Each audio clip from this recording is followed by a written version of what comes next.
Continuing our ongoing gem series, today we're spotlighting the ballerina servants from the Reef. As always, we'll be looking at the individual characters' personalities, powers, and explore some of their potential symbolism based on real-life gems. What's up, guys? I'm Kris Carr, and today I'm talking to you about the pearls from Steven Universe. Before we dive in, I want to give a big ol' shout out to our donors on Patreon, especially our super nerd sponsor of the day, Nathaniel Williams. Thanks to these gems, I get to keep talking about space rocks and symbolism with y'all, so thank you so much. If you want to pitch in, head on over to our Patreon page and see if a donation tier works for you. We'll thank you with patches, shoutouts, and behind-the-scenes looks. If you're looking for some sweet Steven Universe swag to wear while you're revisiting the series, click the link to TeePublic in this video's description. They have awesome shirts. And if I'm being completely honest, I am giving them way too much money right now. Sweatpants are way less depressing when paired with cool graphic tees. Lastly, I'll be referring to a character and a fusion in Steven Universe Future. So I guess if you've somehow not seen that, wait on this video? This is a super excessive spoiler warning. But hey, I'm trying to be courteous here, okay? All right, on to the pearls! If you're looking for a video specifically on Bird Mom Pearl, then definitely check out our video on her. Today, we'll be talking about pearls in general, and focusing on the other pearls featured in both Steven Universe and Steven Universe Future. In the world of Steven Universe, pearls were originally used as servants on Homeworld. Pearls could be customized to best suit the needs of their owner, members of high standing within gem society. Their roles varied from acting as ladies-in-waiting, footmen, and secretaries. They could also offer entertainment such as singing, dancing, or projecting holograms from their gemstones. Pearls were seen as a status symbol. Despite there being hundreds of them on Homeworld, owning one implied you were on a higher rung within the Homeworld caste system. Now, if you weren't of gem nobility, you could also earn a pearl. We learn of this when Eyeball the Ruby believes that she could receive a pearl of her own should she capture rose quartz. As the pearls are customized, their sense of self and identity is tied directly to whomever owns them.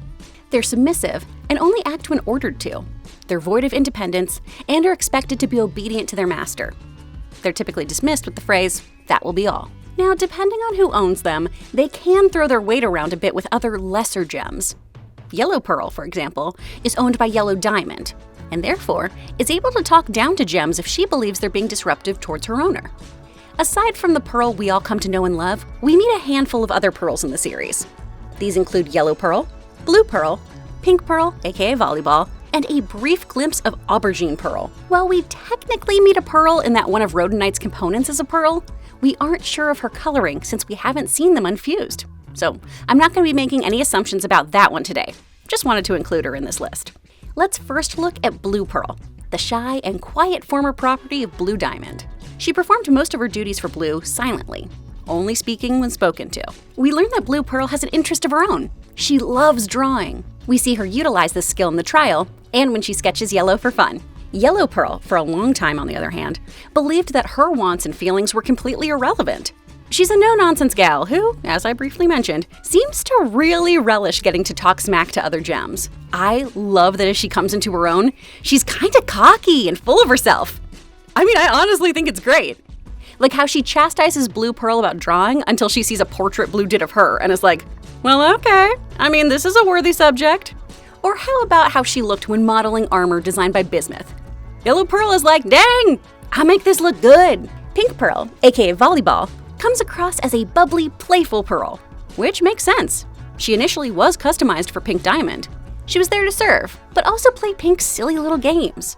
Volleyball lost thousands of years worth of memories thanks to White Diamond controlling her, and was severely scarred from one of Pink's outbursts. But she forgives both and glosses over her own trauma.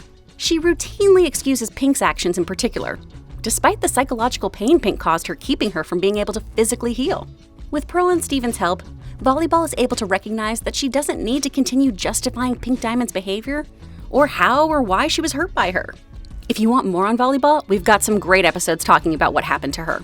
Okay, then we have the briefly seen Aubergine Pearl in the Steven Universe Future episode Homeworld Bound. This pearl has a dark purple pearl in the center of her forehead, and I'd say is the most unique looking pearl we spot in the series. Unlike the other pearls we've seen, she's not wearing some sort of dance costume. Rather, she's dressed for her job as a tour guide, even having a name tag, a detail I really like in this post-Diamond Authority world. It indicates that she's her own being, that she doesn't belong to anyone. that she has agency.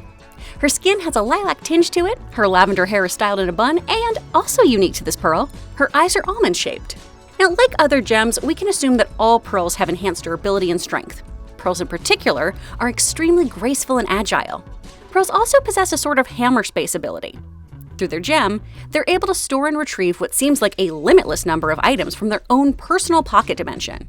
This was probably one of the more advantageous aspects of having your own pearl, keeping all your swag in a walking, talking bag of holding that you didn't have to carry. By far, my favorite additional pearl ability is Pink Pearl's ribbon dancing.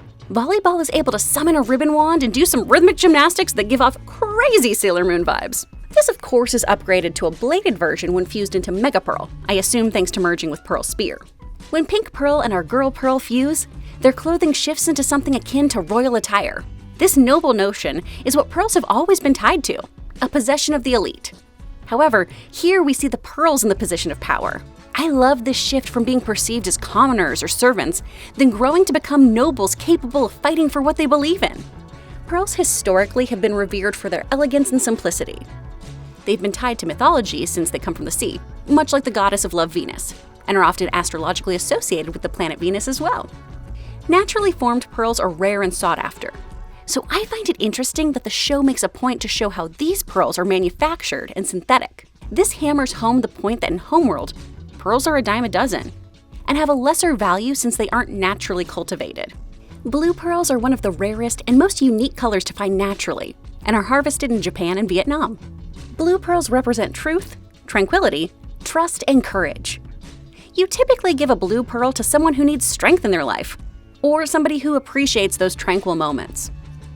Blue Pearl definitely was brave to voice her personal interests and hobbies, and she certainly came across as a more mellow pearl than the others we meet. Yellow pearls typically are just white pearls that are aging, indicating that a set of pearls are the real McCoy. That being said, natural pearls can also start off yellow depending on how they're cultivated. Yellow pearls symbolize creativity, optimism, clarity, and happiness. This seems pretty contrary to our gal, so I decided to look into golden pearls as well. These golden hues are produced by gold-lipped oysters and take 20 to 24 months to grow. Golden South Sea pearls are extremely rare and are found most commonly around Indonesia and Australia. Naturally, these pearls are representative of luxury, wealth, and status. Now, I really hung on to that idea of status, as Yellow Pearl initially really enjoyed the power she had given who she was a servant to. I also go back to, once again, that look of almost superiority when donning the wedding armor. Yellow still appears to enjoy the idea of status, even once she's removed from the caste system. Probably more so, honestly. Pink Pearl can be found naturally in mussels, typically around the China Sea. Pink pearls are said to help ward off evil spirits and are helpful in cleansing away negative energy.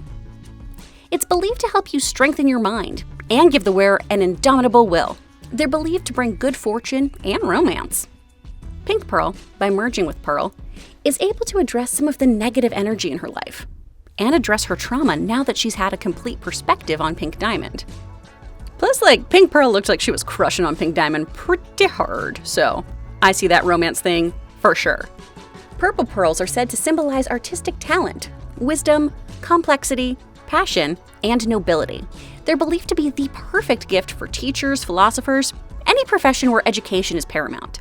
While we don't know much about this particular pearl, this association with knowledge makes sense given her position as a tour guide and homeworld historian. For the most part, the colors and their respective symbolism do seem to line up with the personalities of our Steven Universe characters. As always though, guys, I defer to you. Did I miss anything when it comes to these pearls and their powers?